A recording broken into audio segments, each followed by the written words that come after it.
কিন্তু আমি নির্বাচন করব। আমি আমরা বলতে স্থানীয় সরকারের আন্ডারে আমি মেয়রগিরি করছি, একটা মন্ত্রণালয়ের কাছে ছিলাম শুধু। আমি যদি স্বনির্বাচিত এলাকায় এমপি হইতে পারি তাহলে আমি সংসদে যাইয়া এই স্বনির্বাচিত প্রতিটা ইউনিয়নের প্রতিটা ওয়ার্ডের কথা বলতে পারবো, সুখ দুঃখের কথা বলতে, উন্নয়নের কথা বলতে পারবো। এটা বিরাট পরিধি। আর আমি ছিলাম মেয়র, স্থানীয় সরকারের আন্ডারে একটা মন্ত্রণালয়ের কথা বলছি। যদি আল্লাহ কামিয়াব করে, জনগণ যদি আমার লোকে থাকে, তো আমি বড় আকারে কথা বলতে পারবো। একটা রাজনীতিবিদ যখন বড় আকারে যায়, মানুষ আর বড় আকারে উপকার করতে পারে। একটা রাজনীতি লোকের কাজে এটা। আমি তো আপনারা আল্লাহর রহমতে আপনার দুইবার শ্রীকৃষ্ণ আপনারা আমার মেয়র বানিয়েছেন।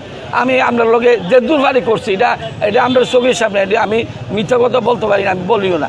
চোখের সামনে আমার ক্ষমতা বলে যে দুরাস্ত আমি করে গেছি। এটা 2022-এ 2024-এ আমরা লোকে থাকতে যাই, আমি বয়সের মধ্যে হয়েছি। আমি অনর, আমি লড়ি না।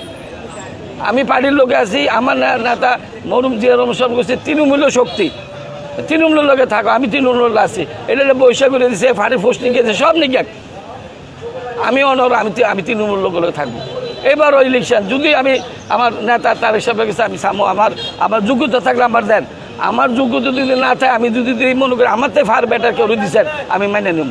কিন্তু আমি যদি মনে করি জনগণ যদি যারা আমার লোক যারা মনে করি আমার থেকে ফার বেটার কেউ হয়েছে না, কিন্তু আমি নির্বাচন করব।